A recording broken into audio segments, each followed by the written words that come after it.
దయచేసి నన్ను ఇలా వదిలేయండి. మీ గొడవల్లో నన్ను లాక్కండి అంటూ ఒక ఎమోషనల్ వీడియోని షేర్ చేసుకుంటూ వచ్చింది యాంకర్ శ్రీముఖి. అసలు యాంకర్ శ్రీముఖి ఈ వీడియో షేర్ చేయడానికి గల కారణం ఏంటి అంటే, ఆదివారం స్టార్ మా పరివార్ అనే ఒక ప్రోగ్రామ్ అయితే శ్రీముఖి యాంకర్‌గా వ్యవహరించింది. అయితే ఈ ప్రోగ్రామ్‌లోకి ఒకవైపు నిఖిల్, మరోవైపు కావ్య ఇద్దరు కూడా ఎంట్రీ ఇవ్వడం జరిగింది. అయితే బిగ్ బాస్ తరపున నిఖిల్ ఎంట్రీ ఇవ్వగా, సీరియల్ తరపున కావ్య ఎంట్రీ ఇచ్చింది. అయితే చాలా రోజుల తర్వాత వీరిద్దరూ ఒకే స్టేజ్ మీద కలవడం జరిగింది. అయితే ఇక్కడ జరిగింది ఏంటి అంటే, శ్రీముఖి అక్కడ ఉన్న కంటెస్టెంట్స్ అందరిని కూడా పరిచయం చేసింది ఒక్కొక్కరుగా నిఖిల్‌కి. అయితే నిఖిల్‌కి పరిచయం చేసిన మధ్యలో కావ్య ఉంది. కానీ కావ్యని పరిచయం చేయకుండా తన పక్కన ఉన్న మరో వ్యక్తిని పరిచయం చేసింది.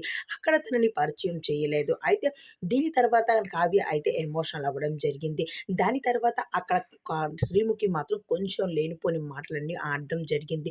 దానితో తనని కామెంట్ చేశారని, అలానే కావ్య మాత్రం చాలా ఎమోషనల్ అవుతూ అసలు ఫైర్ అవుతూ వచ్చేసిందని చెప్పాలి. కావ్య ఫైర్ మీద స్పందించిన శ్రీముఖి అయితే, మీ గొడవల్లోని నాకు లాక్కండి, కానీ అలాగే నిఖిల్ చేద్దాము అని చెప్పారు.